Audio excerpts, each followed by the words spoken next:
Day 41 to 1:52 a.m. Sabong River, Barangay Danahican, Infanta, Quezon. The Tamawo, an elemental that could be found in Philippine folklore and mythology. The stories about them mostly came from Visayas or the Visayan Islands, one of the three principal geographical divisions of the Philippines along with Luzon and Mindanao. In terms of appearance, they could be described similar to elves of Western culture. They similarly lived deep inside forests in tribes. Differently to the elves of Western culture, the Tamawo only had males in their tribes and needed to abduct human females they took interest in with the use of their magical abilities. However, even their children were males, and after their children were fully integrated into their tribe as a Tamawo, the same cycle was repeated.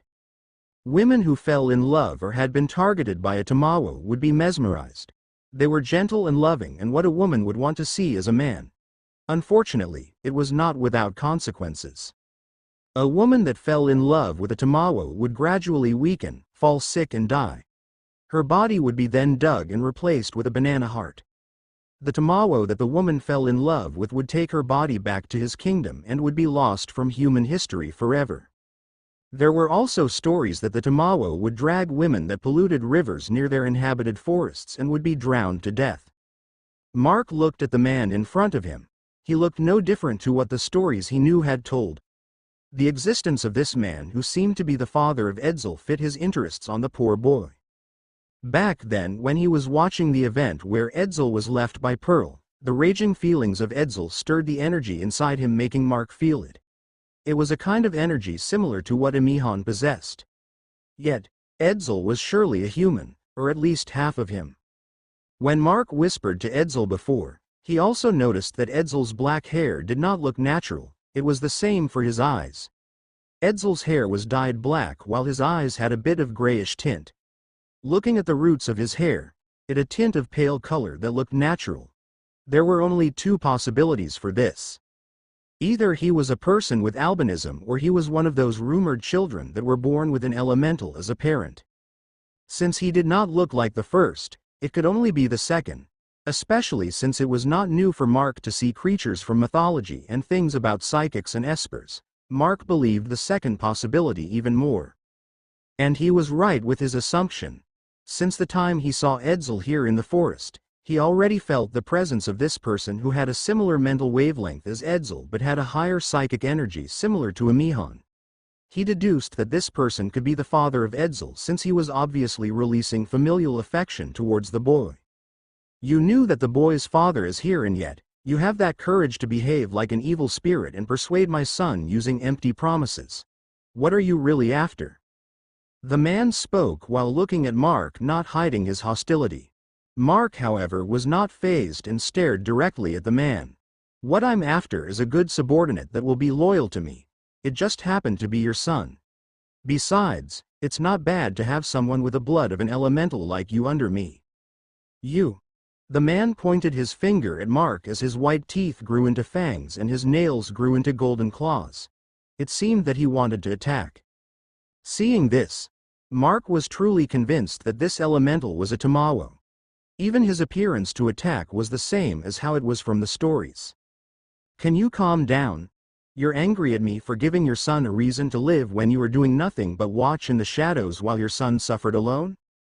The Tamawo froze and his eyes wavered. He heard Mark continue. Besides, I'm not giving any empty promises. If he really showed his loyalty, Mark smiled and looked at the southeast direction. It won't be hard for him to destroy that settlement. The only issue here is that if he is loyal, lucky and had enough will to move on.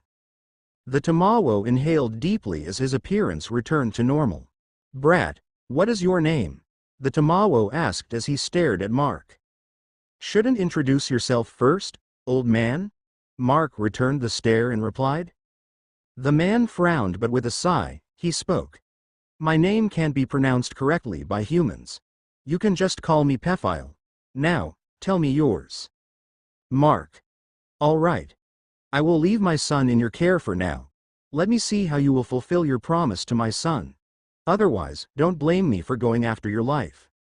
Pephile then turned around to leave. It was then that Mark spoke. Why don't you just stay? That way, You can openly watch over your son. You can be with him. Isn't it hard to live in the forest these days? Especially since your kind already lost the ability to hide from the eyes of mortals. Pephile stopped for a bit. Mark could feel the complicated emotions of the man over his suggestion. It seemed that he wanted to accept, but something was holding him back. In a low voice, Pephile spoke with his back facing Mark. I like your suggestion. I really wanted to be with my son, however, not now.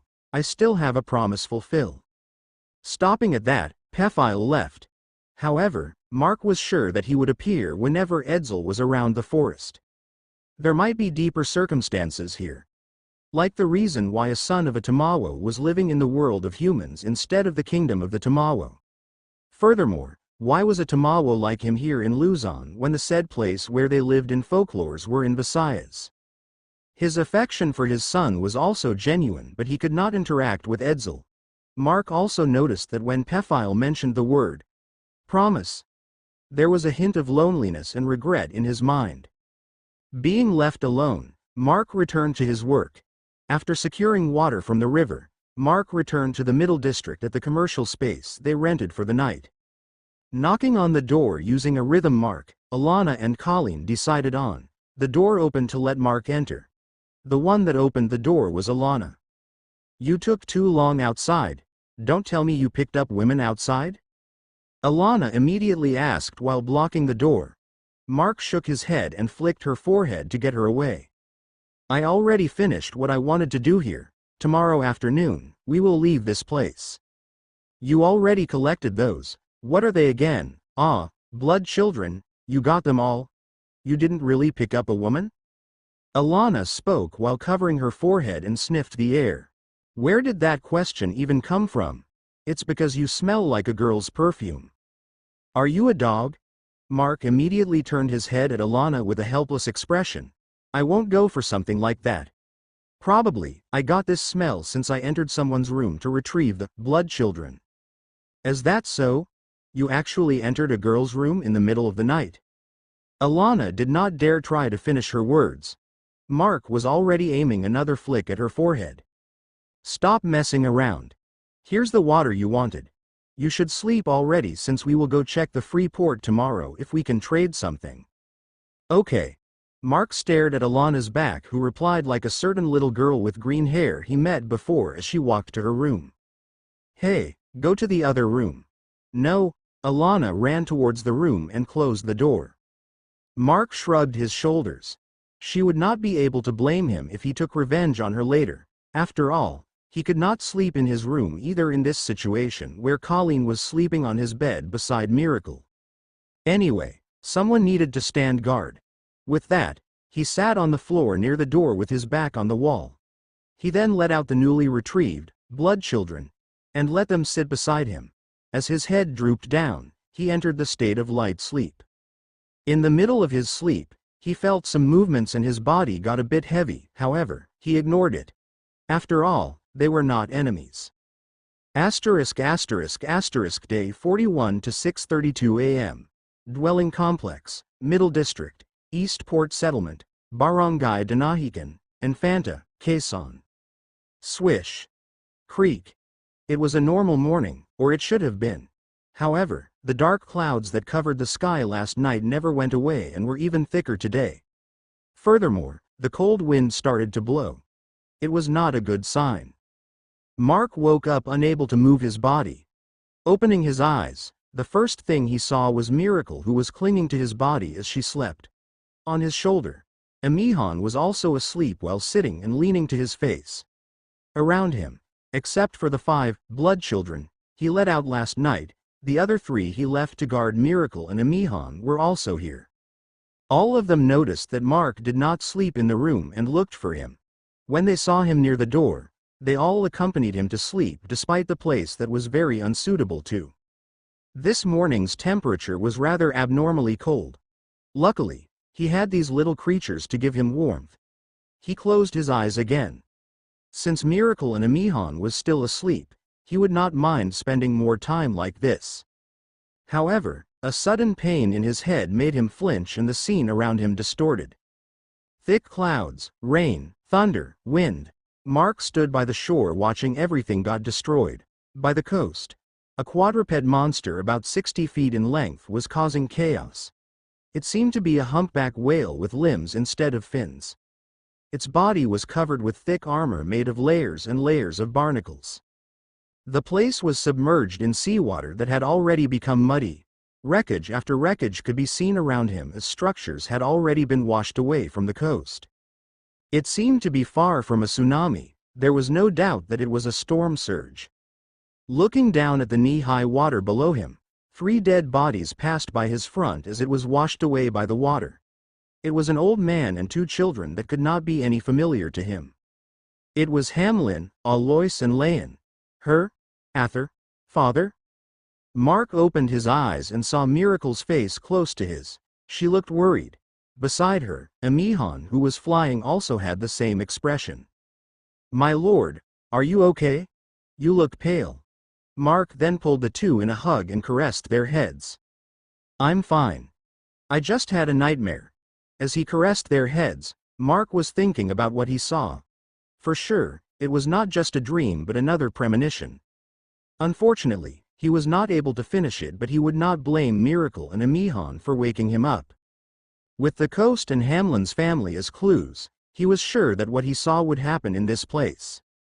The question was when. Would it happen if Hamlin's family did not want to come to his base? Or would it happen before they decide? While he was thinking, time passed and both the girls in the rooms also woke up. Knowing what had happened last night, Colleen apologized. She was just watching Miracle and Amihan while playing with Oracle, Crimson and Ivy. She did not mean to fall asleep in his room. And for what Alana did last night, for the first time, Mark saw Colleen angry. She made Alana kneel on the floor as she preached angrily. As Mark watched the spectacle, his mood lightened. He then turned towards the door. It seemed that they had visitors. Day 41 to 7:52 a.m. Dwelling Complex, Middle District, Eastport Settlement, Barangay Danahican, Infanta, Quezon. Talk. Talk. 2 knocks broke Colleen's momentum on her preaching. She thought that they might have disturbed the neighbors due to their noise. Before Alana and Colleen could say anything, Mark had beaten them to it. "I'll open it." Mark stood up, leaving Miracle and Amihan on their breakfast, and made his way to the door. The 2 girls immediately fixed themselves, but Colleen was still glaring at her best friend while the latter had a bitter smile on her face. It seemed right now, Colleen's anger was kind of strange.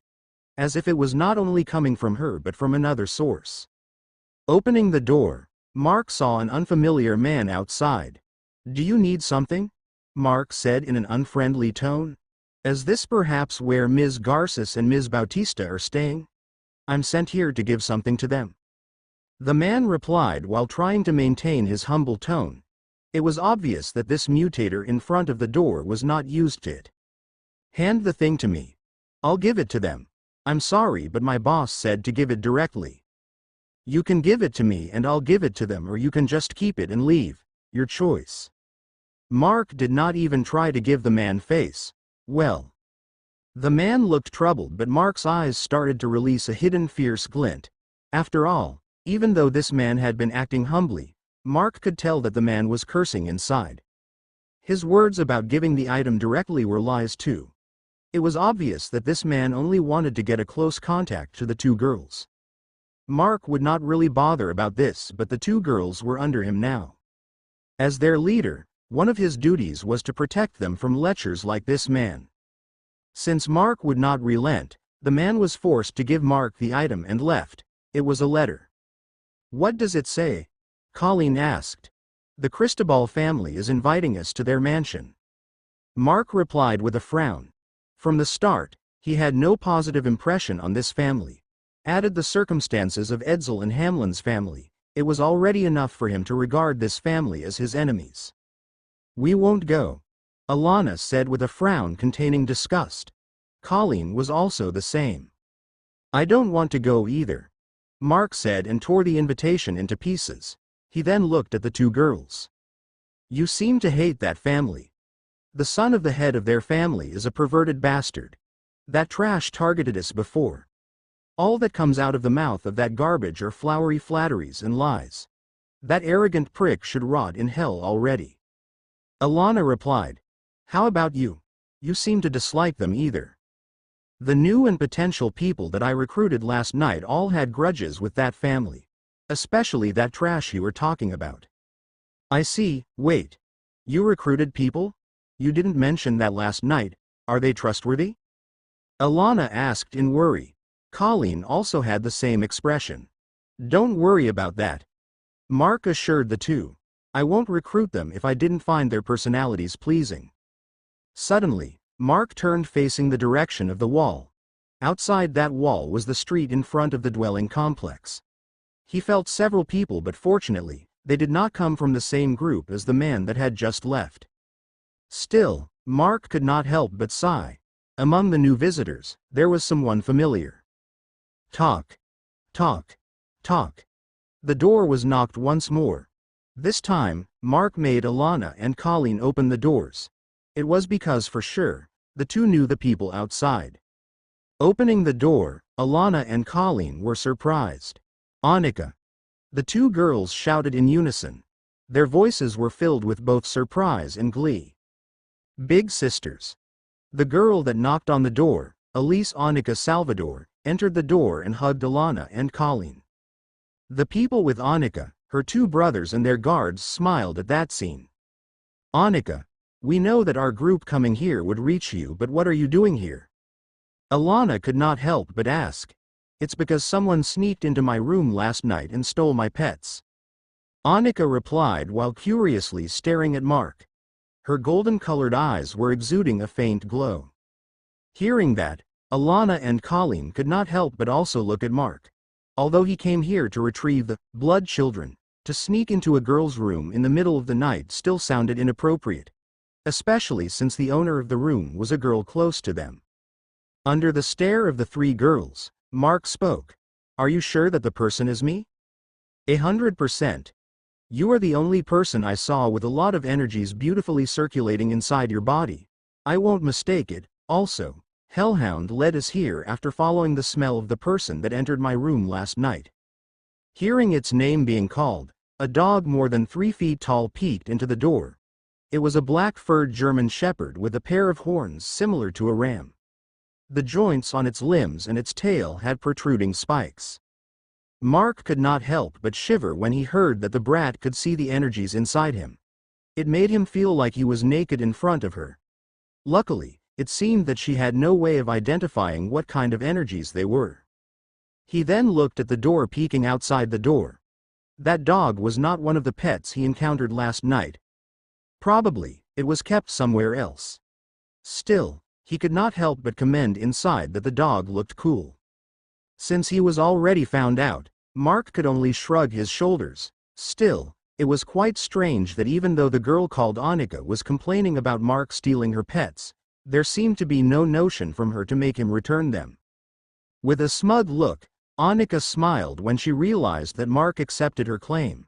She then looked at the others, but her eyes could not help but become confused. Big sister Colleen. Why is there 3 energies in your body now? Also, 2 of them are life energies. Are you pregnant? What are talking about? I'm not, Colleen retorted with a red face. Just what was this brat thinking? Also, what is this about energies here and energies there? We can't understand. Hearing that, Annika looked confused but did not say anything else about the 2 life energies inside Colleen. She then looked around Mark and her eyes lit up. Fairy. Obviously, Emihan flew away hiding behind Mark hearing that shout. Seeing the fairy hide, Annika felt dejected and pouted. Her eyes landed on Miracle and her eyes widened. She was about to speak when her mouth was blocked. No one noticed but Mark appeared behind her. Stop peering on private matters, you brat. Just tell us what you wanted for coming here. Mark said with a frown. MMMFW, of course. Annika could not talk with Mark's hand blocking her mouth. I apologize if my sister did something unreasonable. Can you please let her go? Annika, don't say anything more. You are blurting out people's private secrets, you know that? The one of the men outside the door entered and apologized while reprimanded Annika with a stern expression. After Annika nodded, Mark let her go. The others could only watch at the side with bitter smiles. Especially Alana and Colleen, who knew that the mouth of this girl was like an open zipper. She would blurt out things without thinking unless someone closed her mouth. As the piece returned to the room, Alana took the initiative to introduce the Salvador siblings to Mark. Actually, we want to invite to you our house. Our father wanted to meet your group, especially the rumored Dragon Rider.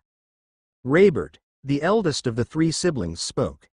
Hearing the rare job class from RPGs, Alana and Colleen turned their heads towards Mark.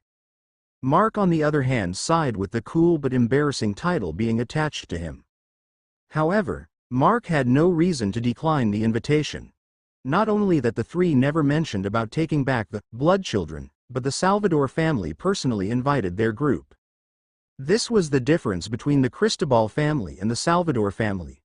The Cristobal family viewed themselves as high and mighty and thought that a simple letter could represent their sincerity on inviting Mark's group. However, that letter only showed how self-important they were for people who knew how to read others. The Salvador family, on the other hand, was more sincere and knew how to behave. Furthermore, among the three families in the settlement, the Salvador family was the most upright and the family that contributed the most to the settlement.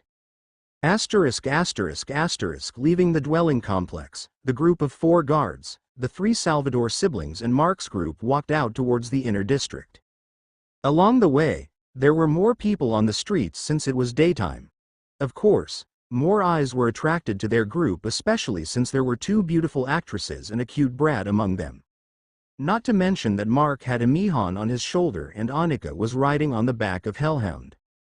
At the streets, prostitutes still lurk even during the day. After all, they needed to get food as much as possible, and this was the only thing they could do. Mark then noticed a line of children and elderly at the main street in between the outer district. Noticing Mark's gaze, Raybert spoke proudly. "That is our feeding program. We give soup to children elderly who can't work anymore twice a day. Even though we don't have the ability to give them all a permanent shelter in the present, at least, we can let them have their fill. Of course, the meal is not nutritious enough and the ingredients are limited. Even though we are the rich, money don't really have value nowadays.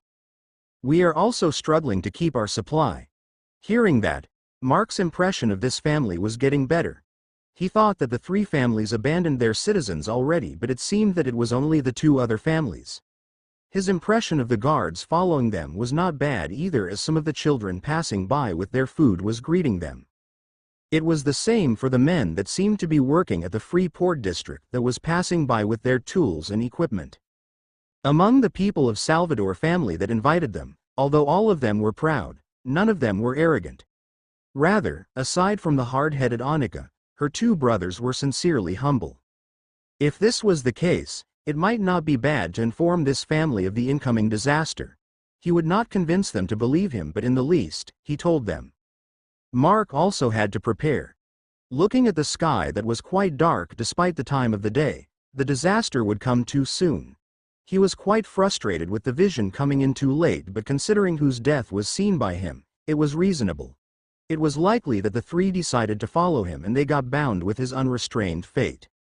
Due to that, only this time that he met the 3 gave him the vision of their death. He just wished that he would get more information of what would happen. It was because he wanted to be prepared not only on the situation that he saw but also the worst-case scenario where the difficulty of the event from his vision rose several times higher. While thinking all those, Mark's group, being led by the Annika, her brothers and their guards, arrived outside the block of the Salvador compound in the inner district. Day 41 to 8:38 a.m. Salvador compound, inner district, Eastport settlement, Barangay Dinahican, Infanta, Quezon. Arriving at the compound, Mark could not help but see many people hurriedly moving things around.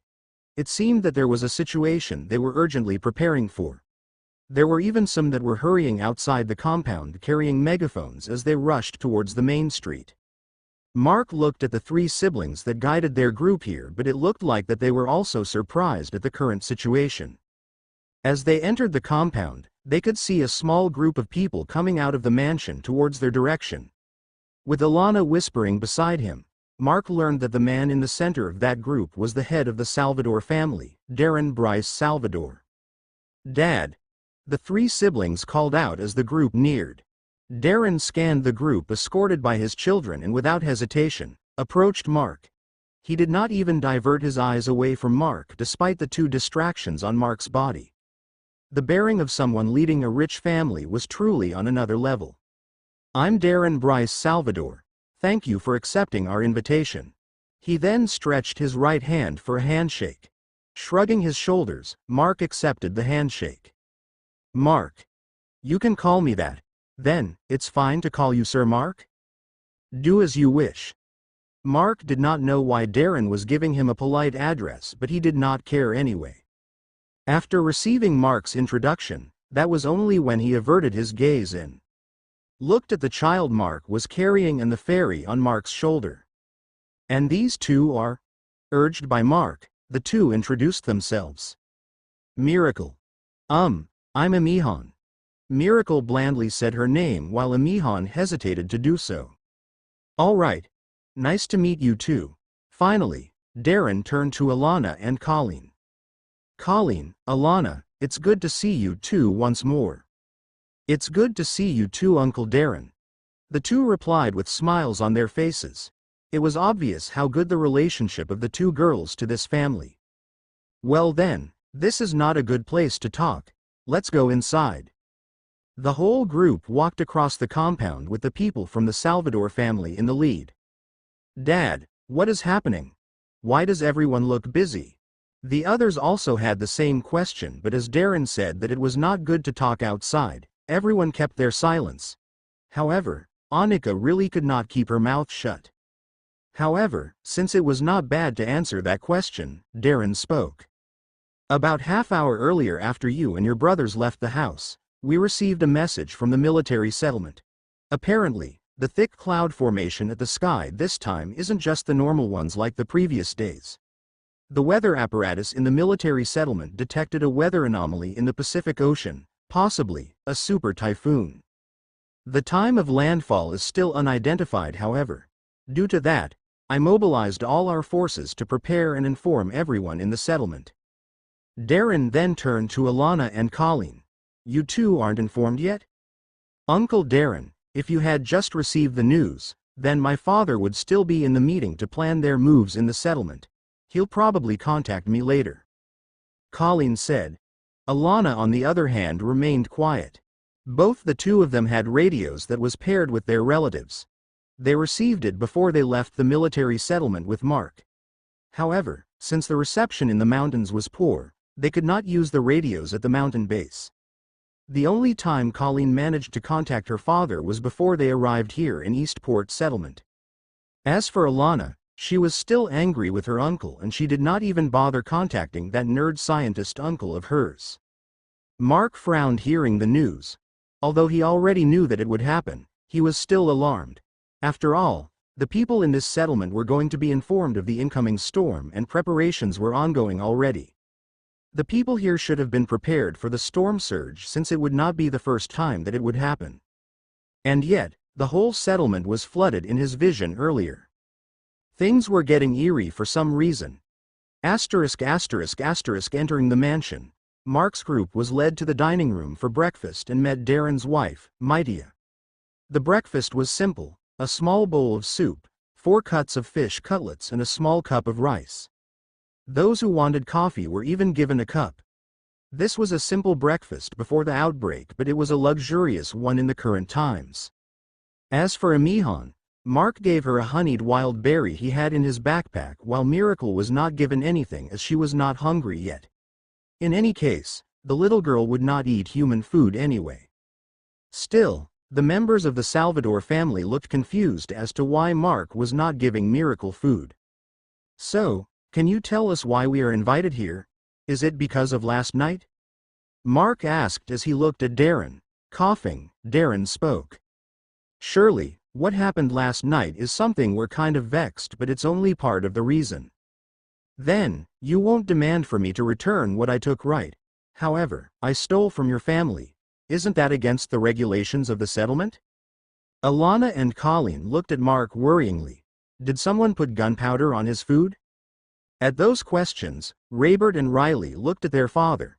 The latter, however, laughed unexpectedly. Sir Mark, you don't have to test us like that. As Mark thought, the head could see through his facade. Then, what do you really want? About the slimes, my daughter decided not to demand them back in exchange for a small request. What is it? Let me see your dragon, Annika interjected. Peeved. Someone almost spit out her food. Alana coughed as she choked, trying to hold back her laughter with a red face. Water, Alana struggled to ask. Immediately, a glass of water was given to her to relieve her. That is what happens to a green-minded person. Mark let out a snide remark while looking at her with his half-closed eyes. Colleen was also looking at her in the same manner. Annika looked as Alana in confusion, but her other family members already had their hands on their foreheads. Ignoring the awkward atmosphere, Mark turned to Darren and spoke. I don't mind that. However, I want some confirmation about her psychic ability. After all, I won't just let anyone who could possibly brainwash my pet. Mark frankly spoke as he turned his eyes to Annika. Hearing that, the family was quite surprised. Even though it was not a secret that their daughter was collecting strange pets, her ability to tame them was a total secret. It was because it was not new to have evolved animals as pets. Although it was very rare, there were people who managed to tame one. Both the Cristobal and the Ruanto families had one or two evolved animals in their arsenal. Due to that, the other people were just thinking that their family was trying to tame the animals they collected. Hey, how did you know? Annika bluntly asked. Because I can sense several energy threads coming from you connected to those animals that surrounded me last night and that pet dog you have earlier. What? You can also see energies like me. Are you even listening? I just said that I can sense, didn't I? Hearing that, Annika was quite dejected. She thought that she found someone else that had the same ability as her. Since Mark already knew, there was no need to hide it, and they stated the conditions in order for Annika's ability to work on the animals. After learning the conditions and confirmed that none of them were lying, Mark agreed to make her see Chaflar. Since it would surely cause a commotion to make a dragon fly to the settlement, they decided to meet Chaflar outside the western part of the settlement and make it walk into the compound of the Salvador family. Mark had no problems with this, since it would also be advantageous to him if Chaflar was somewhere nearby. Finishing the issue about the blood children, Darren told his other goal in this meeting. I want a cooperation deal between you and our family, he stated with a stern expression. Seeing that Mark was showing an expression asking why, Darren continued. As everyone knows, there is a rather bad relationship between the three families running this settlement. It don't look like it in the surface, but the other two families always plot something behind our backs, and their primary target is our family that are being sided by the common people. The Cristobal family supports mutators as higher in hierarchy, while who know what the Ruantos are planning in the dark. In case that the two families made a move, I wanted you to support us. And what would I get for supporting your family? Hearing that, Darren nodded to a guard standing behind him, and the guard left. It did not take long and the guard came back carrying a folder. Please, take a look at this and don't show it to anyone else. Even to Colleen and Alana. Yes. I think it's fine letting Ms. Amihan and little Ms. Miracle to see it though. As they heard that, Alana and Colleen felt dejected. It was as if they were being left out. Hiding the contents of the folder to the two girls, Mark looked at the papers. It was a contract. It stated that Mark would have a share in the fish and plantation harvest of the family. Since they were by the port and next to the sea, with the mutators as their personnel, their first source of food was fishing. As for the plantation, even though it was quite dangerous to most people to come out of the settlement, the coconut plantation to the north of the settlement is still theirs, and they still plan to harvest them in the next harvest season. Not to mention that their plantations did not only have coconuts but other products. Furthermore, a secret of the family about Annika's ability was also on the contract. Mark could bring any animal that was docile or that could be tamed by Annika, and she would pass the master relationship to Mark or any other person Mark wanted to. Apparently, Annika could create a connection between an animal and another person, but the connection was limited to one animal per person. This way, the master could efficiently command the pet as it would understand the words and intentions of the master, and the master would also be able to understand the thoughts of the pet. Mark then turned to Darren. "Are you sure that you should be revealing this thing to me?" Darren let out a bitter smile. "You can say that it's a sign of sincerity from us. Aren't you afraid that I might leak this out? She'll be in a huge trouble if this happened. Although I can't say that I fully trust you, I can say that I can trust her father's decision." Darren looked at Colleen. "I knew his father for years now, and I know that he would not let his daughter to accompany you if he didn't find you worthy of trust. As for why we ask you of this, it's about what I did in the military settlement, right?" "Yes." Mark nodded. In any case, there were no demerits for him in this. He decided to agree. However, he still mentioned that his base was hard to receive transmission signals in case that they needed to contact him when he returned to his base, but his worry was not needed. It seemed that they managed to scavenge long-distance communication modules from fishing vessels abandoned in the port, and there was no problem to give Mark one. The only thing Mark needed to do was to set up a relay antenna near his base for better reception. Now that the cooperation with Mark and the Salvador family was finalized, Mark should inform them of the matter that could possibly destroy this settlement. Day 41 to 9:24 a.m. Dining room, Salvador Mansion, Inner District, Eastport Settlement, Barangay Dinahican, Infanta, Quezon. The situation in the dining room was quite peaceful, and as Mark could observe, the Salvador family was truly an amiable one. Despite the traits of a rich family that could be seen from them, they were humble and straightforward, but of course, as a business family, they had a hidden cunningness behind. However, that cunning trait of them seemed to only be targeted at their enemies and other things than their own people and allies.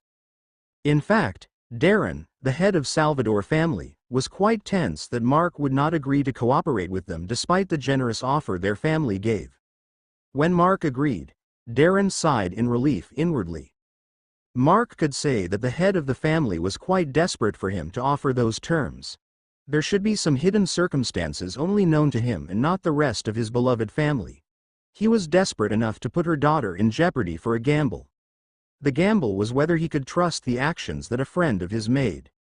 It seemed that his trust towards Major Bautista was not low at all. Luckily for him, he made the right gamble and won the cooperation of Mark. To tell the truth, Mark did not think much about the percentage of the produce, since he was planning to create his own plantation and farm near his base, since it was quite a flat land in the middle of the mountain range. But what made Mark agree was the ability of Annika. It would not matter much since he had his own methods to bind another creature to him, like what he did with Chaflar and how the dragon's mind was connected to his. However, Annika's ability could benefit anyone despite the limit it had.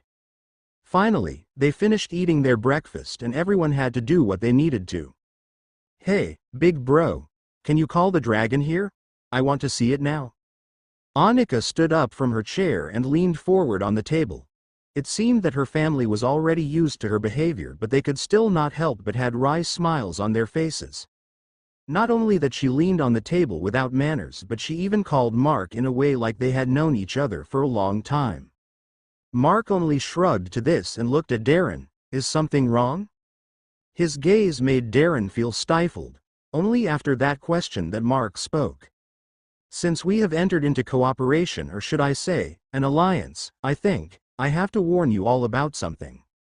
Mark spoke in a serene tone that even Alana and Colleen could not help but keep silent and listen. They did not know why Mark's tone had changed, but there should be something important about what he was going to say. "It's better if your family and men evacuate this settlement before the storm arrives." His words brought confusion to everyone. It seemed that they thought that Mark was worrying about the flood. In terms of elevation, the land in Infanta was lower compared to others and it was prone to flood. It was due to Infanta having a lot of rivers that could overflow, and the whole municipality was half surrounded by the ocean.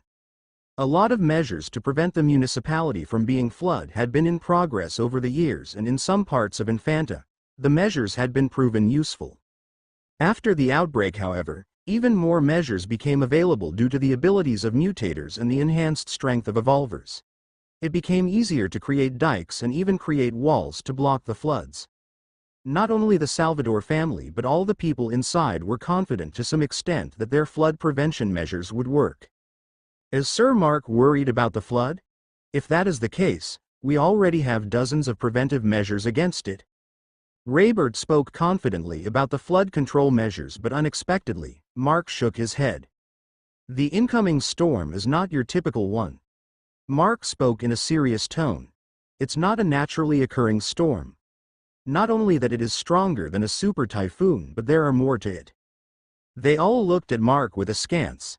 It was obvious that Colleen and Alana were still not informed about the storm until Darren mentioned it. Even his family had just been informed earlier about this.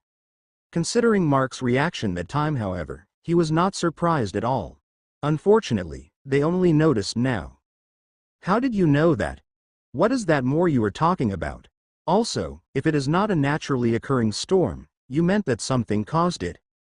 Colleen asked a barrage of questions regarding what Mark had just said. Yep. Something caused that storm to occur, and that something is coming along with the storm. The measly walls of this settlement will not be able to withstand that thing. After the walls fall down, the flood comes after, and that creature will come to shore.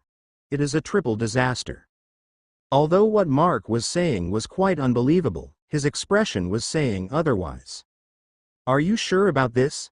Darren sat on his chair with a stern expression. 100%. Mark replied. I don't know why that thing is going this way, but I'm sure that it will. Also, what I said is the softest estimate, it could only be worse. Evacuate. Darren muttered. I can't only evacuate my family but also the residents of the settlement. However, we can't just move all the people like this without proof. Do you have any? Mark sighed.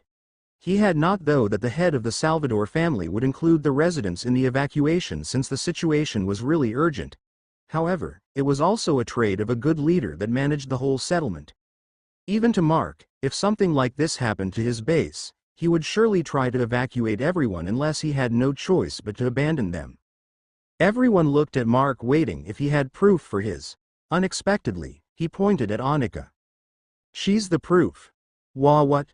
What? Me? Annika panicked as she suddenly became the center of attention. To her panic, Mark spoke.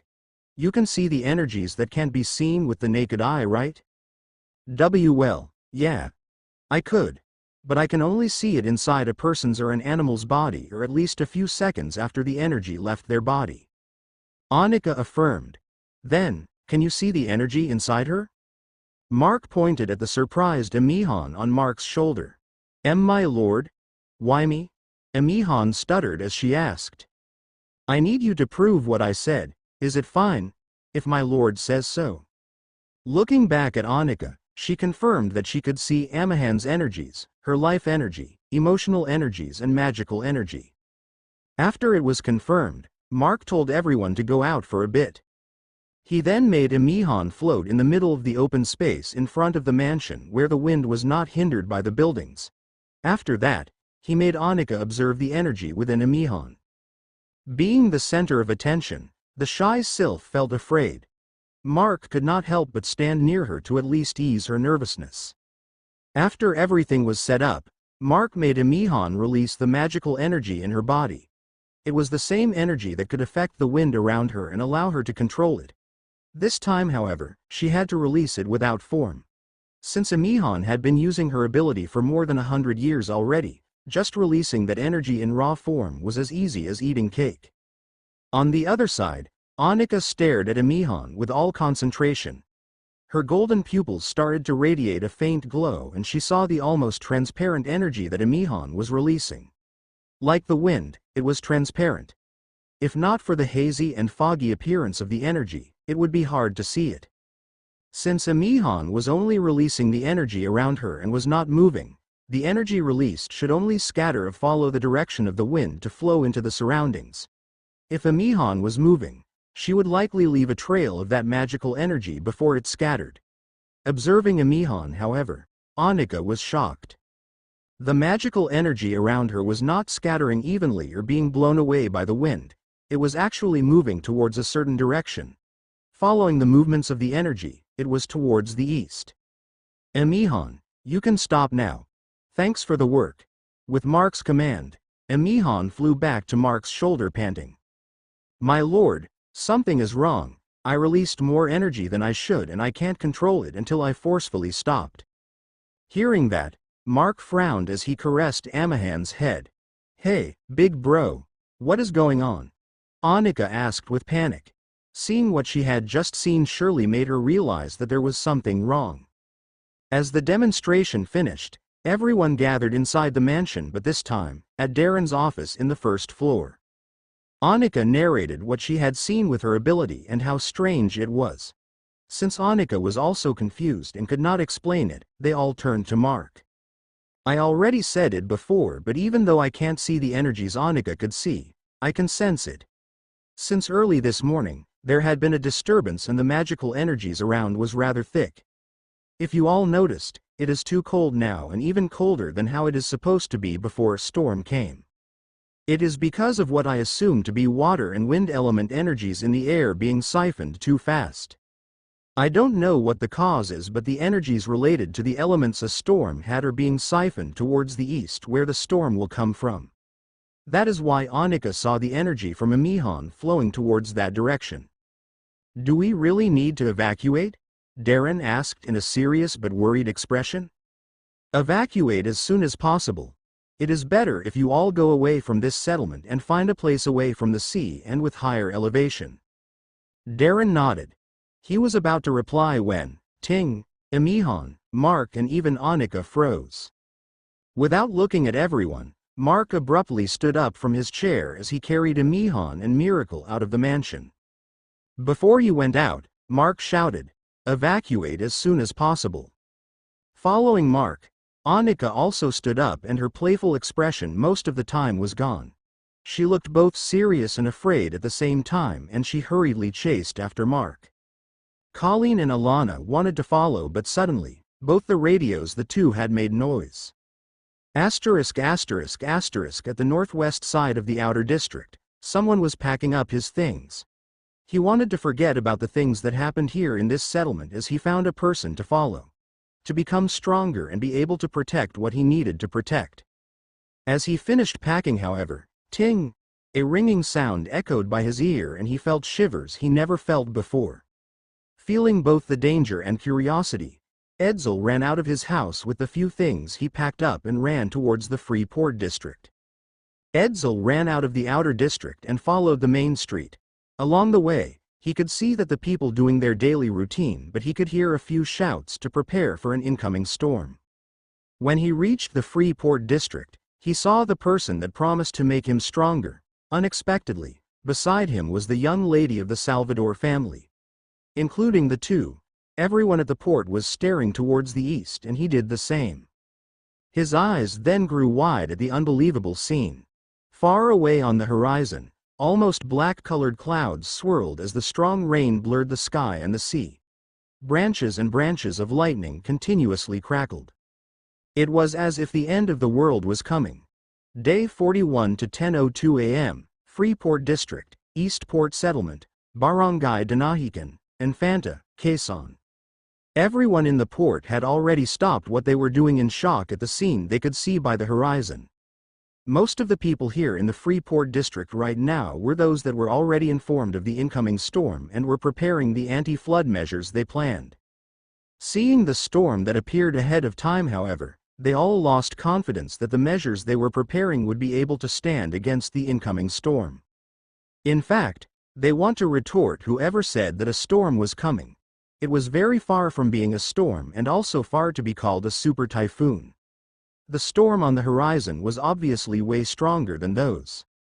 Strange enough, however, although the clouds started to thicken and move faster towards the storm, not a single drop of rain had fallen anywhere outside the dark gray clouds. Since Mark and Annika suddenly went out of the compound, Raybert and Riley along with several of their guards came running after them. Annika's two brothers wanted to reprimand her for suddenly running off like that, but both of them were also frozen by the scene that everyone here was watching. Later, even Darren and his wife, Maitia, came out of the compound after receiving the news about the abnormal scene at the sea.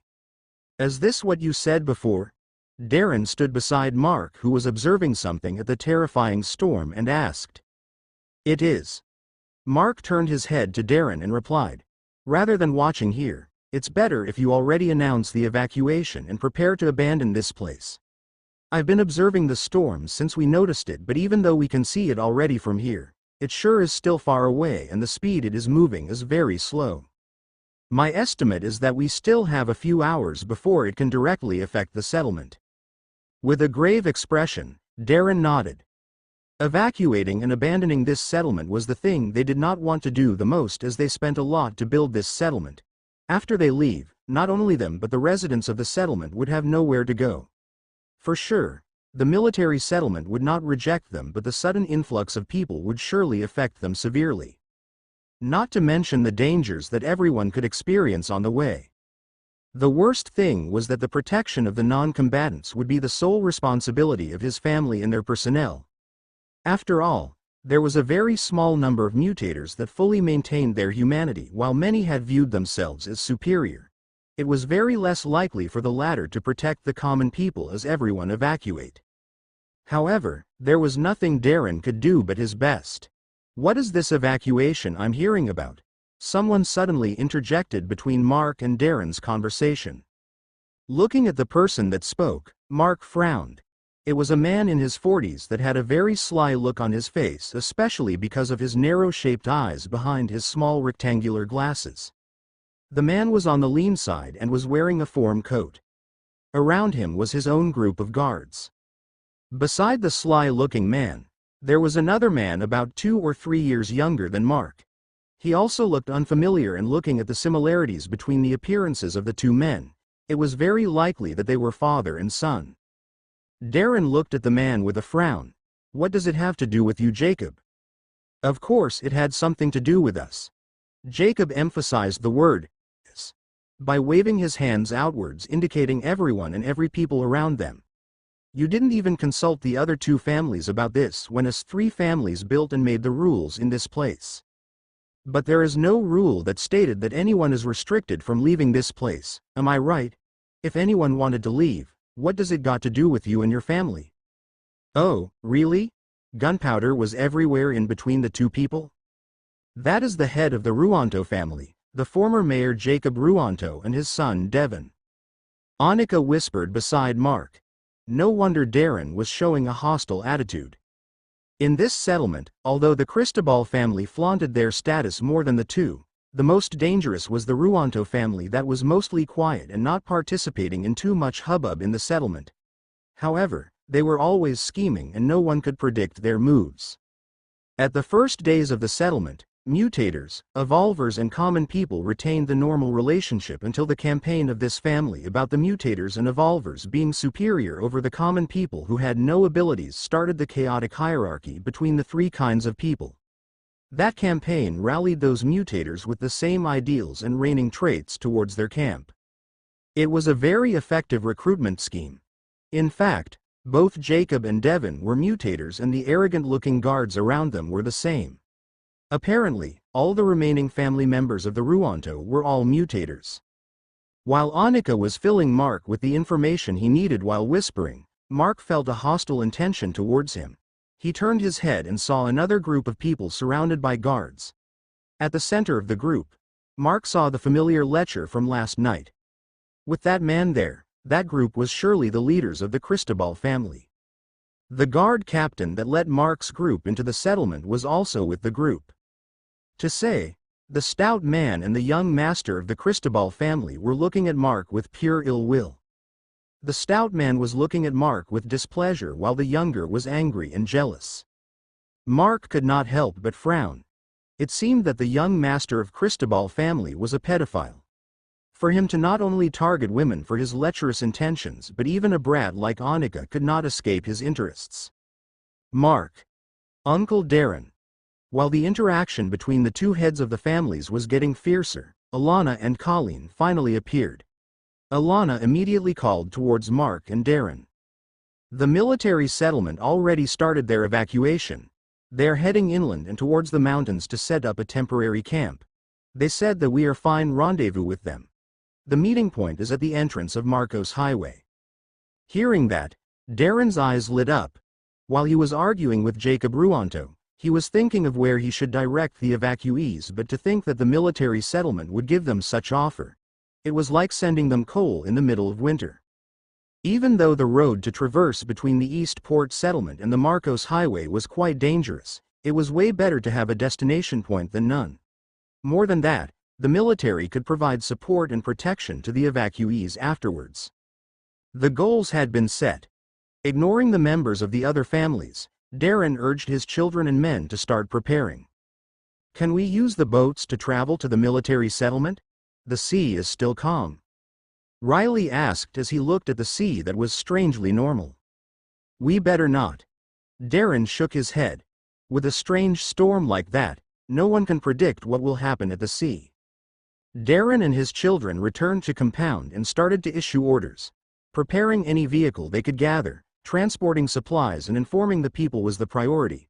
For sure, not all the people would be able to ride the vehicles, and as such, everyone needed to leave as soon as possible.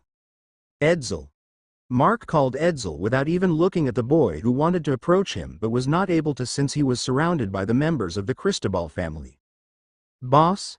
Surprised, Edsel replied in a question-like tone as he approached. Are you done packing? Yes, I have a task for you. Hearing that, Edsel looked at Mark to listen. Do you know Hamlin and his grandchildren? Yes, boss. Actually, we work together sometimes to fish at the coast. Hearing that, Mark felt relieved. It should be easier this way. Go find them and bring them to the compound of the Salvador family. These girls will be waiting for you. Hurry up. Mark ordered and pointed at Alana and Colleen. Yes, boss. Hearing his first task, Edsel hurriedly ran off. Seeing how Mark could interact with the head of the Salvador family like equal, Edsel had forgotten his hesitations over following Mark. Even the tone the head of Salvador family used to talk to Mark was quite polite, meaning that his status might be higher. His decision last night to follow him is the right thing he did this time. Mizuki, Colleen, take Miracle and Amihan and wait within the compound. Also wait for the boy I just sent to fetch the others I recruited last night. All right, Alana replied. Still, I can't believe that you really recruited people. Mark turned to Alana with a reproachful stare. Mark, what about you? Colleen asked. I'll stay here for a bit and also call Chaflar. You all hurry up. Also take my bag. The blood children and some important things are inside. Handing Miracle, Amihan and his bag to the two girls, they then returned to the compound of the Salvador family. This time, the cards that proved their access in the settlement was useless as they were in a state of emergency. Being left at the Free Port district, Mark glared at the backs of the members of the other two families that were also returning to their bases after being ignored by the members of the Salvador family. However, Mark frowned as he looked at the backs of the head of Ruanto family. He could feel that the guy was planning something sinister. As for the Cristobal family, Mark could not bother about them. They were just a group of garbage in more ways than one. Ignoring everyone that was already panicking as they ran back to their dwellings, Mark removed his jacket, revealing his armor and the darkness shade set behind him. The gauntlets, attacker, and defender, the whip blades, slicer, and divider, and the two parts of the shield, defier, were then launched from the darkness shade set. Mark then turned the bracer on his right hand, putting the needle launcher under his wrist, and like a docking robot, he caught both gauntlets with wore it in his both hands. The two parts of the defier came after, and the last was the two short blades that stretched into longer blades after Mark waved the two blades to his side. Some people saw Mark's sudden display and were amazed. They were even more amazed that his weapons could combine and change forms like that. Still, there were those that were confused as to why Mark would bring out weapons this time. Then, Mark took out a small whistle rocket, which the stick of firework was made of blood metal, that could fit the needle launcher on his right wrist. Lighting the fuse, he shot the whistling rocket towards the sky diagonally to the west. As it was a modified firework, The whistling sound was rather loud and many were alarmed by the sudden whistling sound followed by a loud explosion at the sky. That was the method Mark prepared to contact Chaflar, who was staying at the forest not far from the settlement. For sure, the dragon heard that and would come shortly. Before Chaflar would arrive, however, Mark prepared to fight. Ah! Run! Monsters! Screams came from the people that were taking things from their boats docked at the port and by the shore. The people started running away from the shore with shocked and frightened expressions. Mark moved. Vanishing in a puff of mist, Mark appeared above the port overseeing the coast. Different kinds of evolved sea animals started to come ashore. They were attacking everyone and destroying everything on the way. Not because they were here to attack, but these sea creatures were fleeing from the ocean, specifically, from the storm and the cause of it. Day 41 to 10:21 a.m. Freeport District, East Port Settlement, Barangay Danahican, Infanta, Quezon. Screams of people who were on the shore working on different things further bolstered the already boisterous situation. The people who were working on the sandbags for flood prevention and those who only came to the shore to secure their boats all started to run back inside the safe confines of settlement. Those mutators capable of combat aided those who could not and fought with the incoming animals. Everyone had been too focused on the raging storm beyond the horizon and failed to notice the incoming danger. The time they only noticed it was when the sea animals came out of the water. It was not different from Mark, but he had been observing things that he noticed a bit of the current situation. Furthermore, even though he did not manage to fully see the situation in his premonition, Mark believed that not only the gigantic whale came to the settlement and caused its destruction. On the 3 floating dead bodies of Hamlin and his grandchildren in his vision, the injuries on their bodies did not match the attacks he saw from the whale. He saw the whale trash around with its large body destroying everything just with its weight and size, but the injuries he saw included Hamlin's arm being cut off with a sharp object and Leon's stomach being punched through by a large pointed object. Aloy's body on the other hand had turned bluish, grayish and even violet, which should be because of a lethal poison. In his premonition, however, he did not see any of the possible causes of the injuries, which made him think that the sources either did not come with the whale. They would either had already died or left to escape the rampage of the whale. If it was the latter, then, the current scene was not really surprising. Not to mention that animals had their inherent nature to escape from natural disasters. Still, the situation was not good for the settlement. If the escaping animals continued on their way, the settlement would already be destroyed before the storm could even reach the shore. Nevertheless, Mark did not have any notion to inform the others about this since he was not 100% sure that it would happen. Also, Mark also had a plan in mind, and having more people wandering around would just make things worse and harder for him. Anyways, he would not really bother to save people on the shore since jumping in to fight at the shore this early was not included in his plans. As he watched the shore, Mark saw a large number of different crustaceans, gastropods, amphibians and even fishes. There was a huge variety among each kind of aquatic animals. It could be quite a sight if it was back in the pre-outbreak period, but this time, it was a catastrophe, with some of the animals having the size of a lawnmower and a few with the size of a motorbike. Still, Mark could not help but have a wry smile seeing that not only those fishes that evolved to be able to traverse land come ashore, but also those that had not. Those fishes ended up kicking up a huge fuss in the middle of the horde of animals and ended up being killed by the stampede or by the other animals that attacked them. That was how desperate these animals to flee from the incoming disaster. The line of the animals was not neat either, and there was infighting everywhere. Their species were different and some were feral animals causing the strife within their lines. RROOAAR. Mark, who was falling mid-air, turned his head to the west. Chaflar finally arrived, causing more chaos in the settlement. Some of people had gotten ready to fight and fire their guns in case that the dragon flew down to attack, but they were all mistaken. Chaflar did not have any need to fly down inside the settlement since the one that called it was already at the air waiting. With his mental connection with Chaflar, there was no need to shout what it needed to do. The dragon hastily swept towards Mark and the latter landed on its back. Then, the plan to deal with the crazed animals began.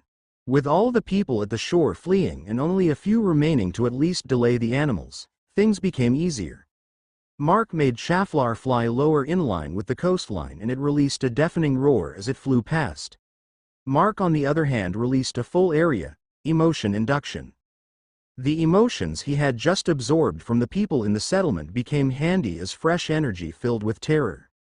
The combination Shaflar's presence, intimidation and pride in its roar and the emphatic ability Mark released to plant fear to others caused a strong effect to the people and animals alike. The bodies of the people fighting on the shore trembled as their instincts told them to stop fighting and run away, while the sea animals, finding another strong adversary they could not fight, stopped and ran towards random directions. With the sea animals at the front stopped and turned tail to escape the new danger, the animals became momentarily stuck at the shore. There were still those that ran towards other directions, but most of them blocked the advance of those were further away and only got affected by Shaflar's roar and not Mark's emotion induction. Not to mention those that had just gone out of the sea were not affected with both attacks. The newcomers caused those in the middle to become sandwiched and stuck. All the sea animals scrambled at the southeastern coast of the Eastport settlement was quite a hilarious sight to see. However, it was not over yet. Like a jet fighter on an air show, Shaflar flew upwards and U-turned vertically and spun its body upright with Mark on its back. They then started to fly lower once more for another round of attack. Reaching a lower point of flight, Shaflar opened its mouth once more. This time, however, it was not a roar but blazing flames burst out of its mouth like a huge flamethrower. It blew flames behind the animals that ran away, creating another line of fear for them to run away from even more. They were creatures of the sea and they were surely weak to fire and heat. Not to mention that the chemical from Shaflar's body that enabled it to breathe fire seeped on the loose sand, causing the fire to even last longer. The very high temperature of the flames even changed the color of the sand, and the parts directly hit by the flames even turned red or molten. After the second attack, a 1-meter wide wall of fire was erected, blocking the sea creatures from reaching the settlement. Since it was not enough and both Mark and Shaflar had no way of killing all these creatures, the best thing that they could do was to redirect the wave of the creatures away from the settlement. And thus, several low passes was made by Shaflar and breathed walls of flames blocking all but one direction to the west. With the only way they could take without being harmed, all the sea creatures ran towards that opening with the ones afflicted by fear in the lead. That direction not only directed the sea creatures away from the settlement but also away from the only possible route the people from the settlement could take to evacuate. The flames that blocked the sea creatures from advancing towards the settlement started to weaken, but the sea creatures still continued towards the direction they the first ones took to run away. One reason was the pile of burnt corpses created a secondary wall. The second was because of the scorching sand left by the flames, and the third was because the ones that had just emerged from the sea followed behind those that safely ran away. These animals were a disorganized bunch. They had different species, sizes, and were even fighting each other as they ran away.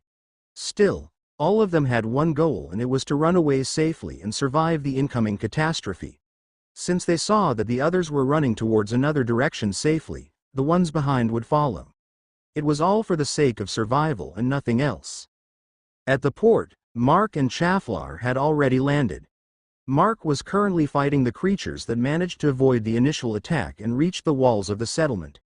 Shaflar wanted to help, but with its large frame, it was very likely that it would end up destroying the walls than being able to help. After fighting, Mark joined Shaflar by the port and watched the horde of creatures passing by in front of them. Shaflar's presence at the port was one of the things preventing the sea creatures from approaching further. The people at the port saw everything and cheered loudly. Not known to them, those boisterous cheers caused further mental damage to the already scared sea creatures. Some of them wanted to approach thank Mark as they belonged to those that were at the shore being besieged by the creatures, but with Shaflar being at his side, no one dared to. At least until, waha! A certain brat rushed towards Shaflar and hugged one of its legs like nothing else mattered. Behind the brat was her eldest brother and her worried guards chasing after her. "You don't fear anything, don't you?" Mark asked with an exasperated sigh. Annika was really scared when he appeared inside her room, but towards the more scary-looking Chaflar, she was more delighted than scared. "Why should I? It's a good dragon, right?" Annika answered with a very pleased and enthusiastic expression. Chaflar could not even handle her enthusiasm and looked at Mark asking for help, but as if there was anything Mark could do about it. Mark then smelled something and turned towards the shore once more. The wind started to become a bit chaotic and brought the smell of burnt sea creatures towards his nose. Two ideas entered his mind because of the smell and because of Annika's existence nearby. One issue within the settlement was food, and this evacuation would surely impact their supply. Another thing was that their catch of fish was limited, since it was very dangerous at the sea and they could only fish at the shallow parts, but the edible fish was very few. Now, however, there was a huge pile of food in front of them. Not to mention that most of these were very rare to catch these days, and the sizes of each sea animal could feed more than a single person. Another idea was that Mark could try to find interesting-looking creatures that could be tamed. Especially those with higher intelligence compared to normal. Also those that were young, since it would be easier to train and teach those ones.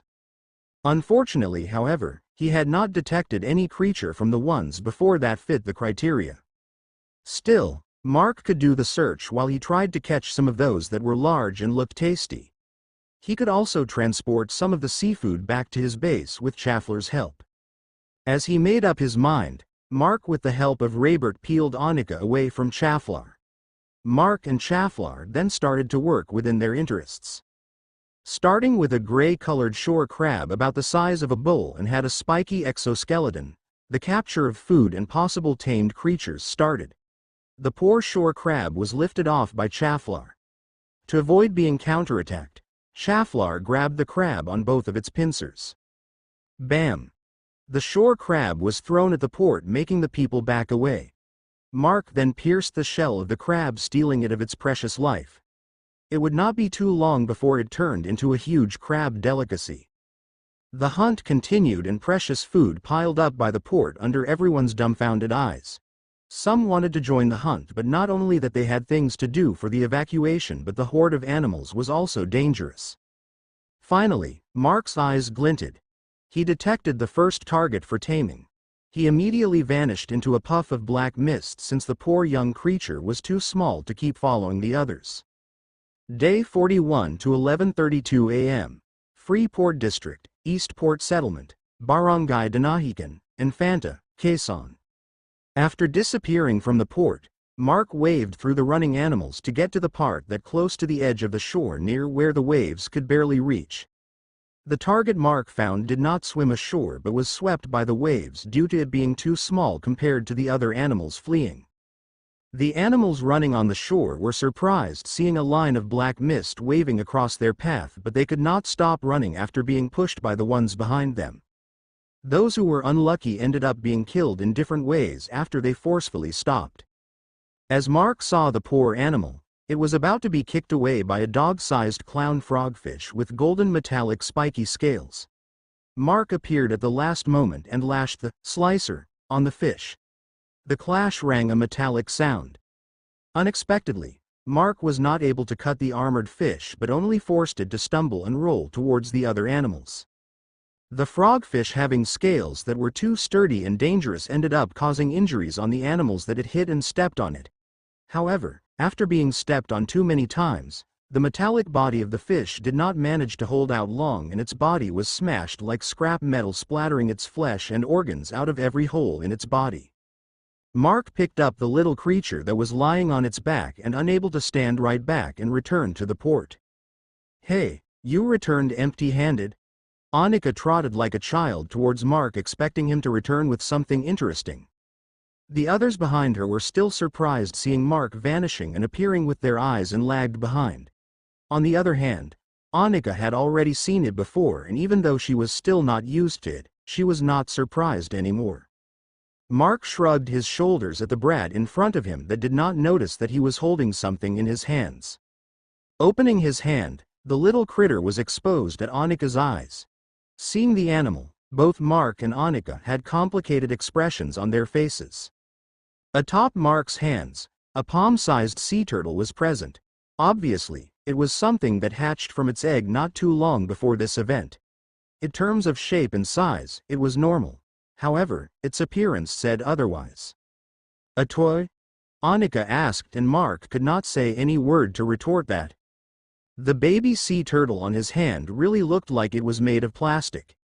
Its brown and green body along its red-colored shell with a yellow rim looked like it was painted with artificial coloring. If not for the fact that it was moving, anyone would think that it was a toy. Mark knocked his nail on the shell, and the sound it made was similar to a plastic gallon being knocked with the same manner. He remembered that mutagen reacts to any catalyst and environment, especially the unstable strain. The evolution of animals was also similar. Unfortunately for this little guy, it seemed that it was a victim of water pollution, and the change of its body and genes might have been affected by the garbage and plastic around its habitat or the place where its egg was laid. Now that he thought of it, he remembered that some of the animals that fled from the ocean looked hideous and some had garbage sticking on their bodies. Although those did not evolve in the similar way like this turtle, there was no doubt that the changes in their bodies were affected by the pollution at the ocean. Mark wanted to find something interesting like a sea salamander, but since there was no known endemic species of salamanders around the Philippines, it was very less likely that one would end up here. He wanted to catch more, but the ones he detected so far was not up to his standard aside from this toy sea turtle. Considering the circumstances, this small creature was smart enough to survive till now, following the large animals fleeing to the shore. Here, keep this for me. Okay. Mark handed the turtle that hid inside its shell to Annika. It could bite her, but since it chose to hide itself on initiative, it would not bite. However, Annika poked the hidden head of the baby turtle in a playful manner. Rather than biting her, the turtle stuck out its head in a curious manner. The brat patted its tiny head, and the baby turtle seemed to be pleased with it. Mark shrugged his shoulders. The brat really had a knack when it came to animals. She looked like a good child and pleasing to look at if not for her strange enthusiasm towards Mark. Still, even though Mark found it annoying, he could understand why. It was the trait she acquired after becoming a mutator, the fascination and enthusiasm for strange things. Unfortunately, Mark was among those strange things she was showing fascination towards. After all, Mark was really a strange being, and he would not be able to come up with any retort regarding that. Mark returned to guiding Chaflar on which animals to grab and bring back to the port. To say, he had quite a haul already. Hey, can you send people to transport these? Keep a third of it for me, including the large crab. As for the others, you guys can do whatever you want with them. Mark turned to the group of Annika and Raybert along with their guards. These people had been here for some reason, probably because of Annika. Their father and his associates should already been preparing for the evacuation, but these people here were just idling and watching him. Are you sure? Raybert was surprised at Mark's statement. You guys think that I can eat all those? Scratching his head, Raybert let out a wry smile. He then sent one of the guards. They had to inform his father about the matter. They had just been worrying about the supply for the evacuation, and here, Mark addressed a large part of it. Allying their family with Mark was sure a smart move their father thought of. As Mark continued to catch those fishes that was familiar with him despite having web feet or fins that could traverse land, a rather large freezer van came to store the ones he had already caught and loaded the seafood in Raybert's instructions. Mark was monitoring the shore for more taming candidates, but he was crestfallen for a bit. The sea creatures started to disperse, but he did not detect any other than the baby sea turtle that he had already caught. How long had Mark been waiting? It was probably more than an hour already.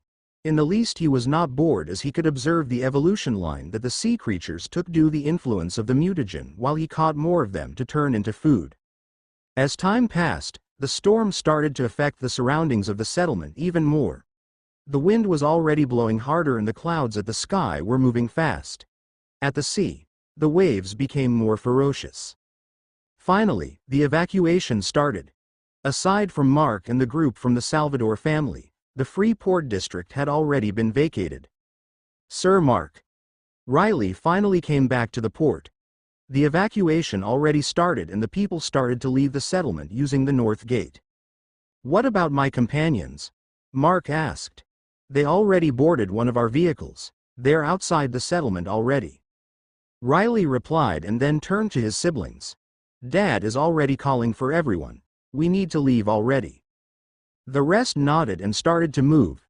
However, Mark on the other hand looked for a sheltered spot and sat down while Chaflar moved near him and lied down on the pavement.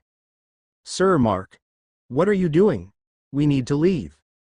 Raybert was surprised and shouted in a hurry. Both Annika and Riley had confused and worried expressions. You guys go already. I'll stay for a bit and ensure that nothing will follow us behind. Tell my companions that I will catch up later. But, Riley hesitated. I have the best transport here, you know that? Mark pointed at Chaflar. Also, I still have things to do here. You guys need to leave already. Hearing that, the three siblings nodded at each other. Big bro. Catch up fast or I'll steal this plastic turtle, okay? Annika shouted. Okay, okay. Just go already. Mark waved the brat away. Asterisk asterisk UUUWOOUUUUUUU. 2 hours passed and the rolling black clouds already blanketed the sky above the settlement. The wind was really fierce, even causing roofs to fly away. Heavy rainfall caused the whole scene to become blurred. The cold temperature could probably cool soft drinks just by leaving the bottles at the street. UUWWWOOUUUUU. Mark had already changed locations and was currently sitting inside a building overseeing the shore. Chaflar was the same. In order to let Chaflar in, they even broke a large part of the door of the building. Even though Chaflar could breathe out fire, Chaflar was still a cold-blooded lizard. A cold weather had a rather bad effect on it and made it feel rather lethargic. UUUUUWWWWOOOU. Loud cries echoed repeatedly. A cry similar to what sonar detects at the sea. It was the obvious cry of the whale. It mixed together with the sound of the wind, the rainfall and the rumbling thunder at the sky. UWWWOOOU. Looking at the ripples of the raindrops on the puddles of water at the street, Mark could not help but think of how lonely the situation was. The settlement had been vacated already and it was very likely that he was the only person left here alone. Chaflar was not included since it was not really a person. It seemed that he had already abandoned his lonely life back before the outbreak and had gotten used to having someone beside him, whether it be May, Abigail, Amihan, Miracle or even the other, blood children. Now however, none of them were here aside from Chaflar. Chaflar was not of a huggable size and hugging the cold-blooded lizard would make him feel even colder. UWOOOOU. The cry of the whale was getting closer and closer. Unexpectedly, it was very slow. Mark started to think that since it had grown feet, it had a harder time traversing the sea since it might have lost a lot of its ability to swim. Mark sighed. He might not have stayed here if not for several reasons. First was because of his curiosity. He wanted to know why the whale came here in the first place and if it was an evolved animal or an infected. However, his curiosity was not the most important thing but the second and third. The second was because killing the whale would enable him to take whatever ability it had which he suspected to be a psychic ability related to weather or water. And the third reason, Mark looked at the two crystals he was playing with in his left hand. These were two mental crystals that had just been created in the past 2 hours. Yes, a crystal that's supposed to be created once a year was created within an hour. In fact, the psi crystal in his wrist was glowing brightly right now that he had to secure his bracers so that the light would not escape and become noticeable from outside the building. In order to create a single mental crystal, the psi crystal needed to absorb psychic or magical energy from the air. However, that energy was very thin in most parts of Earth, causing a very long time needed to create one. This time, however, that energy was very thick and that same energy made the current disaster. Since that energy was very abundant, Mark could take advantage of it to increase his number of mental crystals that he would need in a lot of things. Day 41 to 12:42 p.m.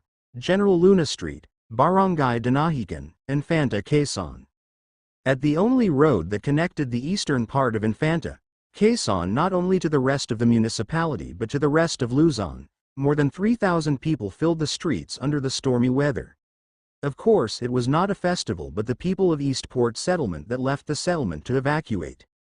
With the lead of Salvador family, the people were informed about the storm early and the evacuation proceeded faster after it was announced. Those that witnessed the approaching storm at the horizon relayed what they saw to the others and sure enough, it pushed the people to prepare even faster.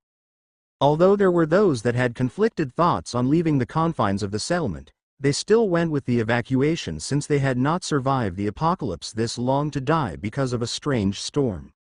Everyone could fight the infected and the evolved animals. Even the less capable could struggle with the slim chance for survival. A strange storm like this, however, they could only flee. However, the evacuations might have started as early as possible but it did not go without any mishaps. It was obvious that the vehicles available were limited and only a few hundred people could be transported using the vehicles. Due to this, the first thing the Salvador family did was to let the children and elderly aboard the vehicles. The first issue was with the Cristobal and Ruanto families. As the two leading families had their private army and riches, they had more than enough vehicles for their people. However, the two greedy families did not have any notion to lend their vehicles and filled the extra vehicles with either their useless properties or used to rope in more mutators and evolvers to their camps. This gained not only the dissatisfaction of the Salvador family but also of the majority of the people from the settlement. Still, there was nothing that they could do with this and just accept their selfishness. It was not like could start a war between the three families right now because of those vehicles that they rightfully owned. Some private groups and survivors that had vehicles were way better in this aspect for letting other evacuees ride on theirs. Accepting the circumstances, they marched out of the settlement and the second issue with the two other families happened. The two families had vehicles and as such, it was better for them to lead the march.